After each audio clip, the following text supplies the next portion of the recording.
Baik, bismillahirrahmanirrahim. Assalamualaikum warahmatullahi wabarakatuh.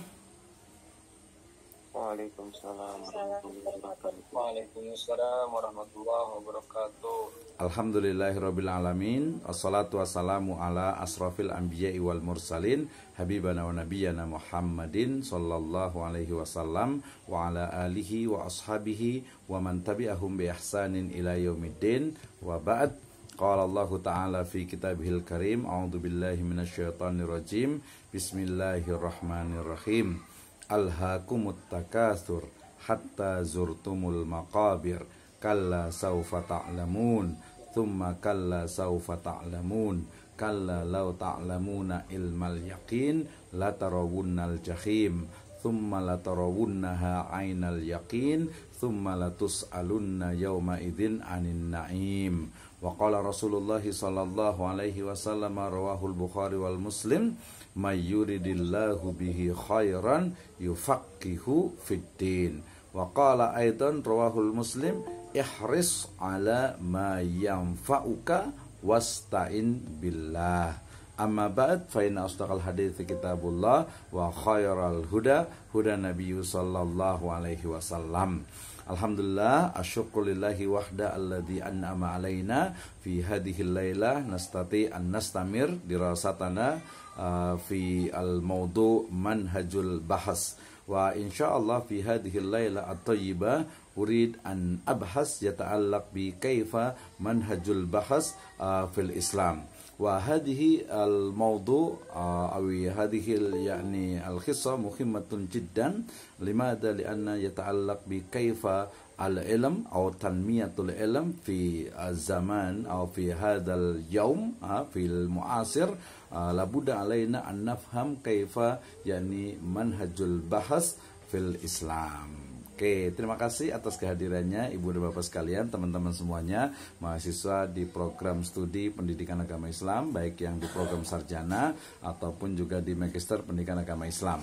Ya, ini izin untuk yang S1-nya, ini adalah kelasnya S1, tapi yang S2 juga karena sudah selesai pembelajarannya, jadi saya share juga di grup agar kita bisa diskusi bersama. Mudah-mudahan ada istifadah, ada faedah, ada manfaat yang kita bisa dapatkan. Minimal pernah mendengar ide dan gagasan terkait dengan apa yang disebut dengan Islamic Research Approach, ya.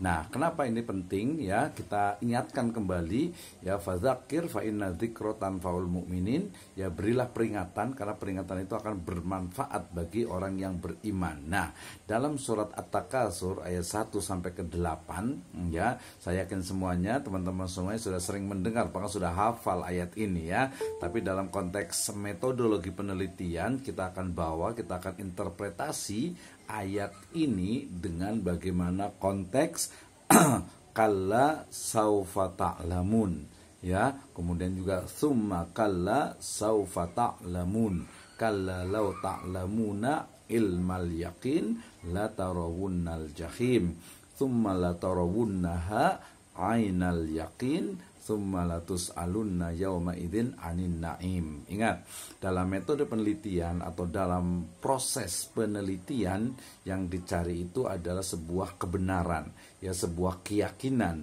Yang keyakinan itu bukan hanya dilihat dari perspektif ilmu yang disebut dengan ilmu yakin, ataupun, ya, kebenaran atau keyakinan yang didasarkan kepada panca indera atau yang disebut dengan ainul yakin, tetapi yang dicari dalam metodologi penelitian itu adalah sampai kepada level hakul yakin, yaitu kebenaran yang betul-betul berdasarkan argumentasi logis, sistematis, empiris. Nah, ya, sehingga At-Takatsur ayat 1 sampai 8, ya, ini berbicara tentang bagaimana sebuah pengetahuan yang akan didapatkan, ya, dari pengetahuan itu muncul sebuah keyakinan yang bukan hanya ilmu yakin ataupun ainul yakin, tapi sudah sampai kepada hakul yakin. Sebenarnya surat dan ayat ini kenapa sampainya ainul yakin, karena berbicara tentang tadi, ya, hatta zurtumul maqabir,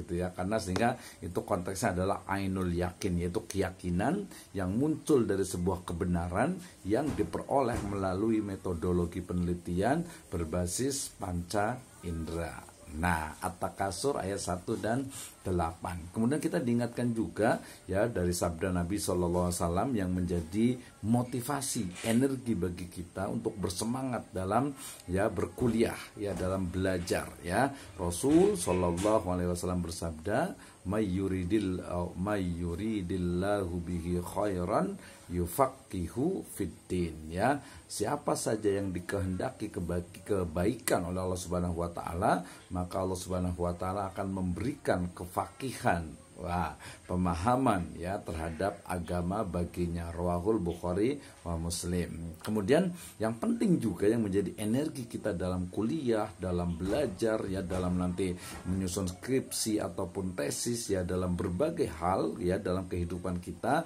maka Rasul SAW bersabda, ihris ala ma yanfa'uk, ya. Semangatlah dalam hal yang bermanfaat untukmu ya, wasta'in billah, dan mintalah tolong kepada Allah Subhanahu wa taala. Jangan malas, jangan putus asa, jangan patah semangat.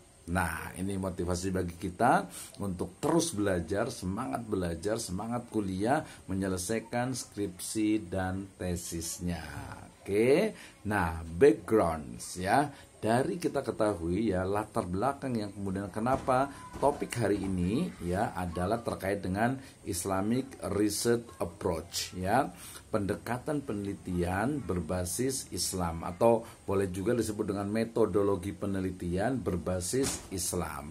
Why Islam? Kenapa harus Islam? Ya, kita lihat pertama mulai dari yang disebut dengan perkembangan ya, dari tanmiyatul ilm ya, perkembangan dari ilmu pengetahuan yang saat ini ya sudah sangat luar biasa gitu ya, apalagi ditopang oleh ya teknologi informasi dan juga komunikasi. Ya, tetapi kemudian ya ilmu pengetahuan ataupun teknologi perkembangan yang ada di dunia ini tentu saja dia memiliki dua sisi pisau ya, ada positif, ada negatif. Maknanya bahwa kemajuan perkembangan dari ilmu pengetahuan dan teknologi itu sering sekali juga dibarengi dengan apa? Dengan ketimpangan pada sisi yang lainnya ya, misalnya dari sisi akhlaknya gitu ya, dari sisi adabnya ya, atau mungkin dari sisi perilaku dan juga karakter dari siswa atau mahasiswa dan juga mungkin juga guru-gurunya. Nah, padahal kita tahu bahwasanya ya perkembangan ilmu pengetahuan dan teknologi itu juga diperoleh melalui riset ya, diperoleh melalui penelitian, di mana penelitian itu ya selalunya dia berbasis atau didasarkan atau dilandasi kepada paradigma penelitian yang dianut oleh penelitinya ya, sehingga dalam paradigma penelitian kita mengenal ada yang disebut dengan quantitative approach dan juga qualitative approach ya. Jadi ada penelitian ya dengan disebut dengan pendekatan kualitatif ya, dan juga pendekatan kuantitatif. Ya, pertama pendekatan kuantitatif dulu berdasarkan sejarahnya, karena dia masuk ke dalam atau dilandasi pada paradigma positivisme atau positivistik ya. Kemudian setelah itu baru pendekatan kualitatif, yaitu pendekatan yang didasarkan kepada paradigma post-positivisme. Ini saya ulang-ulang, nanti di YouTube saya juga ada agar paham dalam penelitian ini ya. Ternyata ya yang paling menentukan itu adalah paradigma penelitiannya ya, bagaimana world view ya dari seorang peneliti terhadap penelitian yang ada. Nah, kenapa kemudian yang muncul atau yang berkembang saat ini terutama di dunia perguruan tinggi itu adalah kuantitatif dan juga kualitatif ataupun gabungan yang disebut dengan mixed method ya. Mixed method ini biasanya digunakan untuk level PhD ya, postdoktoral atau philosophical doktoral. Di program S3 itu biasanya menggunakan mixed method ya. Kalau S1 ya pilih saja kuantitatif atau kualitatif. Nah, tapi ada yang hilang, ada yang hilang gitu ya, ada yang hilang dalam artian itu ada satu paradigma yang tidak tercover baik itu oleh positivistik atau positivisme ataupun post-positivisme atau post-positivistik. Apa itu? Yaitu ilmu pengetahuan yang didasarkan kepada penelitian berbasis metodologi penelitian dengan landasan wahyu, yaitu minal Quran was sunnah wal aqwal al a'immah. Nah, ini menjadi penting nih ya. Sehingga kemudian kalau kita baca buku gitu ya, terutama di metode penelitian ataupun metodologi penelitian, I think all of you remember what difference between method and methodology ya.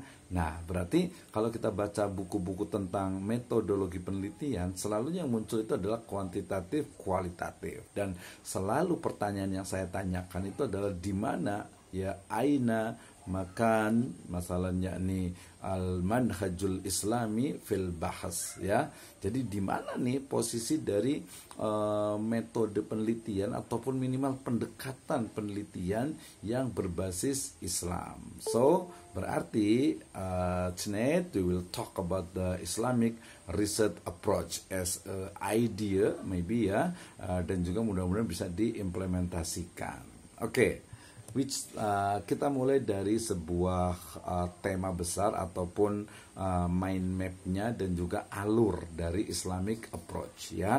Jadi kita awali dengan yang namanya Islamic approach atau pendekatan Islam dalam sebuah penelitian. Nah, nanti kalau yang tidak paham boleh ditanya. Kenapa? Karena ini dianggap sesuatu yang baru, bahkan dalam studi metode penelitian itu tidak pernah disentuh. Apa itu Islamic approach, pendekatan penelitian? Makanya saya ajak juga tadi yang mahasiswa S2 biar memahami juga, oh ternyata ada ya yang disebut dengan Islamic research approach ya, pendekatan penelitian berbasis Islam. Nah, pendekatan penelitian berbasis Islam atau lebih mudah kita sebut dengan Islamic research approach itu adalah diawali dengan Islamic paradigm ya, paradigma Islam atau worldview Islam atau Islamic worldview ya. Islamic worldview itu adalah bagaimana kita sebagai seorang Muslim itu memandang dunia, melihat alam semesta termasuk metode penelitiannya menggunakan paradigma Islam, menggunakan Islamic worldview. Ya, jadi Islamic worldview ini istilah lainnya itu sama dengan apa? Akidah gitu ya, keyakinan, tauhid gitu ya, bahwa keyakinan kita ya itu harus menjadi dasar dalam proses penelitian. So, I namely Islamic research approach ya. Nah, jadi Islamic paradigma Islam, kemudian juga akidah sebagai landasannya. Dari sana muncul syariah ya dengan segala bentuknya, fikih, kemudian syariah itu sendiri dan juga konun dalam konteks muamalah, bukan hanya istilahnya itu ekonomi, tetapi muamalah dalam konteks interaksi antara manusia dengan manusia yang lainnya, termasuk ke dalamnya include Islamic education ya, termasuk dalamnya adalah pendidikan agama Islam. Jadi kalau kita bicara secara general ya, if we talk about the term ya, muamalah is not only about the economic, business and finance ya, but we talk about the interaction ya, between people gitu ya. Jadi itu muamalah ya. Nah, dari muamalah ini yang sering muncul itu biasanya adalah konteksnya itu adalah usul fikih ya. Sehingga ini saya sebut dengan ya the new idea. Kenapa? Kayaknya nggak ada tuh metode penelitian, artinya skripsi atau tesis gitu ya, yang menggunakan usul fikih sebagai dasar penelitiannya, terutama di program studi Islamic Education atau di pendidikan Islam ya. Padahal kalau kita misalnya sekarang tuh lagi rame-rame, kemarin saya diskusi, saya buat podcast dengan seorang guru ya. Guru sekarang itu kan nggak boleh ngasih apa istilahnya itu hukuman fisik kepada siswa ya. Padahal kalau di hadis dikatakan muru auladakum bisolati fisab'in ya. Jadi perintahkan anak-anakmu itu untuk sholat pada usia ke-7 ya, fadribuhum fil ashar ya, dan pukul dia ketika di usia 10 tidak mau sholat gitu kan ya.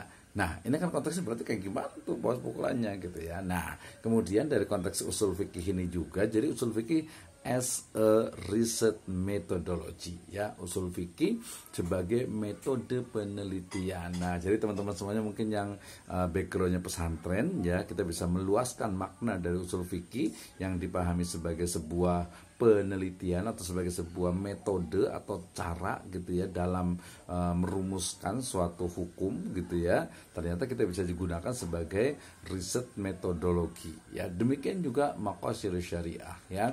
Maqasid syariah itu adalah maksud dan tujuan dari syariat. Kenapa sih tadi seorang anak kecil itu usia 7 tahun harus dikasih harus diajarkan untuk sholat gitu, disuruh untuk sholat gitu ya. Kenapa sih kalau di usia 10 tahun itu anak itu harus dipukul kalau nggak mau sholat gitu ya, kalau nggak mau sholat gitu. Padahal kalau zaman sekarang itu gimana gitu ya. Jadi ya kayak agak bukan bumerang, artinya ada kontradiktif ya.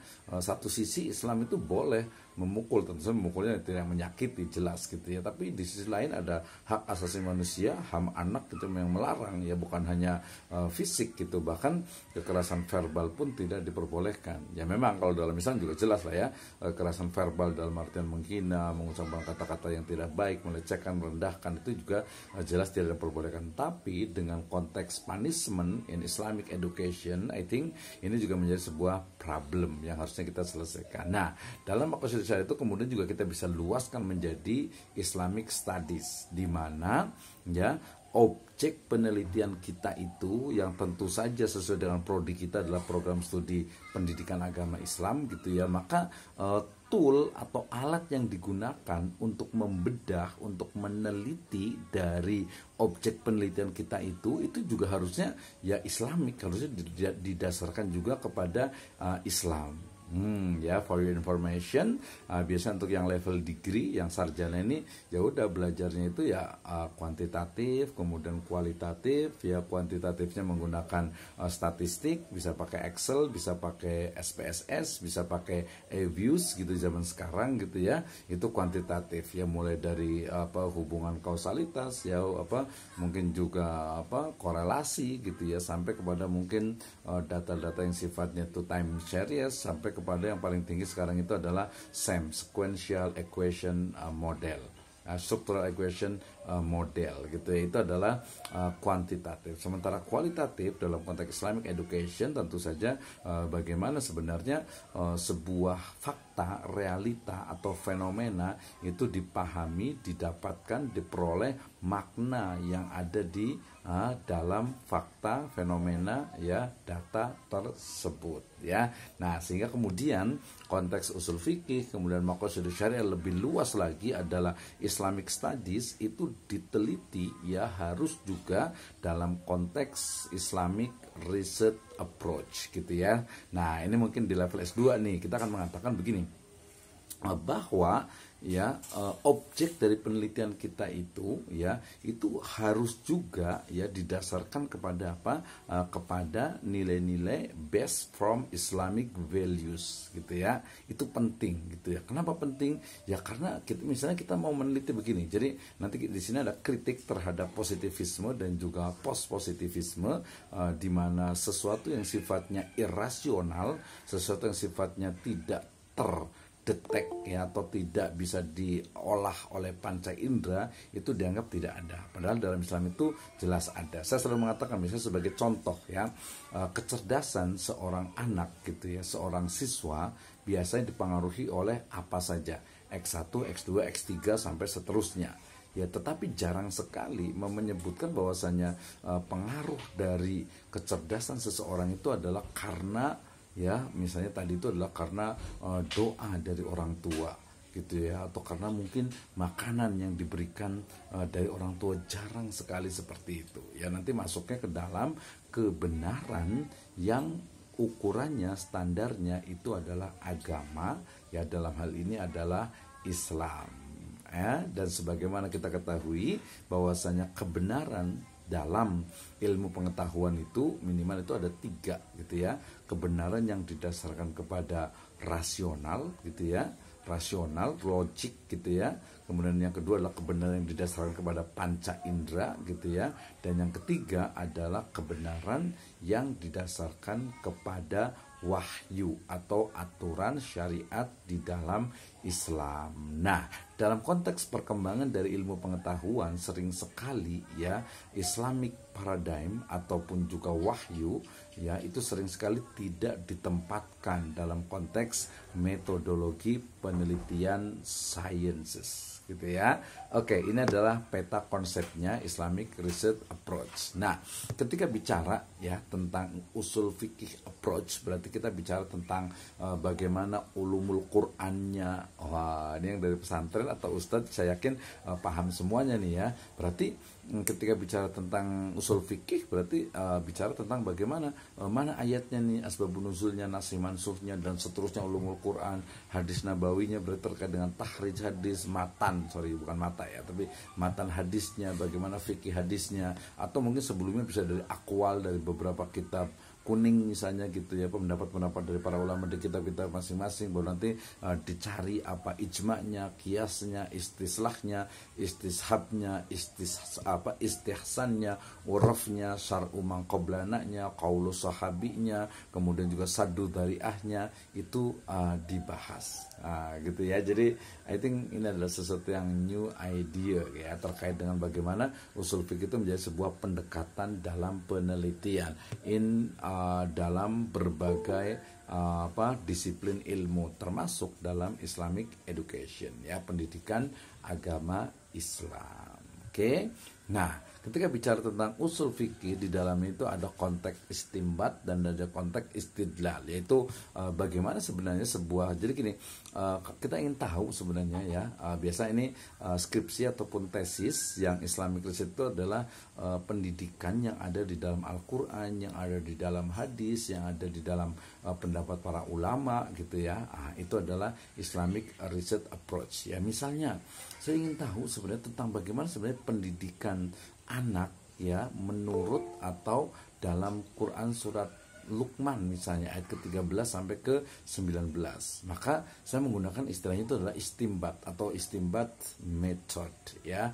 Metode istimbat di mana interpretasi bahasa Arab dari teks wahyu, kemudian juga korelasi antara satu ayat dengan ayat yang lainnya, korelasi ayat dengan hadis, korelasi ayat dengan akwal, korelasi ayat dengan tadi bahasa Arab, kemudian bagaimana interpretasi para ulama tentang teks tersebut ya, termasuk juga interpretasi yang kontemporer yang mutakhir ya tentang makna teks tersebut ya.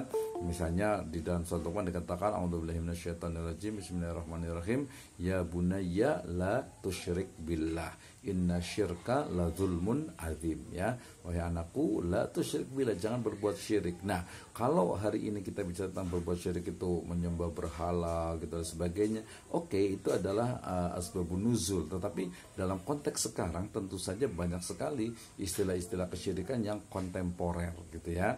Ya, jadi hal yang kira-kira apa nih dalam hal misalnya percaya dengan bintang-bintang gitu ya, percaya